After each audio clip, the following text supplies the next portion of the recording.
This is Daryl W. Perry, host of FPP Radio News for Sunday, June 18th, 2017, sponsored by Shirefest. Silver is trading at $16.67 per ounce. Gold is valued at $1,254 per ounce. Bitcoin is trading at 1.5 cents, and the average price of Bitcoin is $2,641. Antiwar.com reports, though he's not totally reversing President Obama's moves to end the Cuba embargo, President Trump announced on Friday that he is canceling what he calls a completely one-sided deal with Cuba, insisting he would not be silent in the face of communist oppression. The U.S. and Cuban embassies will remain open, but this move is expected to seriously curtail U.S. trade with Cuba and also strictly enforce the long-standing ban on U.S. tourists visiting the Caribbean island nation. Cuba criticized the move as a return to the coercive methods of the past. The biggest losers in this are U.S. construction and travel companies, many of whom took Obama's opening of the island as an opportunity to look into investment in what was once an extremely lucrative tourism market for the United States and could be again. The companies are complaining about the rollback of U.S. policy, insisting that cutting trade ties with Cuba actually lessens the pressure for them to make meaningful reforms and also gives the business opportunities to be had to companies from other nations which may not have the same interest in reform at all.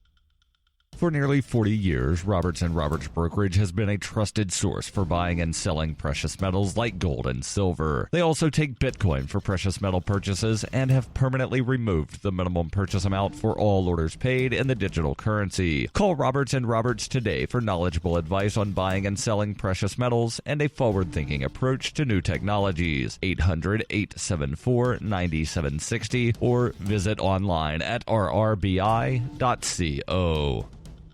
Reuters reports Pennsylvania prosecutors vowed to retry comedian Bill Cosby on sexual assault charges after a jury on Saturday failed to render a unanimous verdict despite 52 hours of deliberations in a case that echoed accusations made by dozens of women against him. Judge Stephen O'Neill of the Montgomery County Court of Common Pleas declared a mistrial on Saturday morning following a note from jurors saying that they were hopelessly deadlocked on 3 counts of aggravated sexual assault. The result was a victory for Bill Cosby, who has faced years in prison for alleged drugging and sexually assaulting college administrator Andrea Constad at her home near Philadelphia in 2004. But prosecutors immediately said they would seek a second trial, which O'Neill suggested could start within 4 months. Montgomery County District Attorney Kevin Steele said at a news conference she's entitled to a verdict in this case. Cosby spokesman Andrew Wyatt told reporters that the trial's outcome had restored his client's legacy, but Cosby's reputation remains in tatters following a slew of sexual assault allegations from about 60 women that have destroyed the America's Dad image he built as a star of the long-running 1980s TV show, The Cosby Show. Constad's claim was the only one that led to criminal charges, with many of the others dating too far back to allow for prosecution. The entertainer had no visible reaction in court. As news reporters streamed out of the room, several other Cosby accusers, some in tears, waited in line to hug Constad, who smiled broadly and maintained her composure. Outside the courthouse, as Cosby stood silently behind them, members of his team criticized the case against him. Angela Agrusa, one of Cosby's lawyers, said, "This is what happens. Juries are stuck when a prosecutor seeks to put someone in prison for things that are simply not presented in the courtroom." In a statement read aloud by one of Cosby's aides,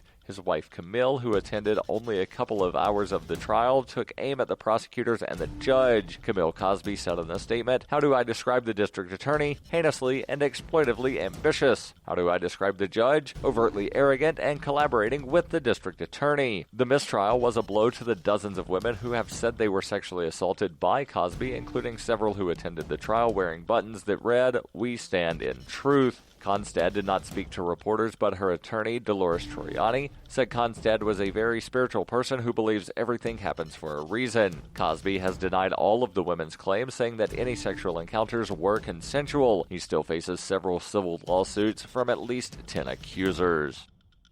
When you hear the word lobbyist, you probably think about greedy corporations, but not all lobbyists are the same. Some are fighting for the freedoms you hold dear. Liberty Lobby LLC is doing just that in New Hampshire, working hard to represent you, not some special interest group. You can help by going to libertylobby.info, where your contribution will give us the tools we need to ensure that your voice is heard.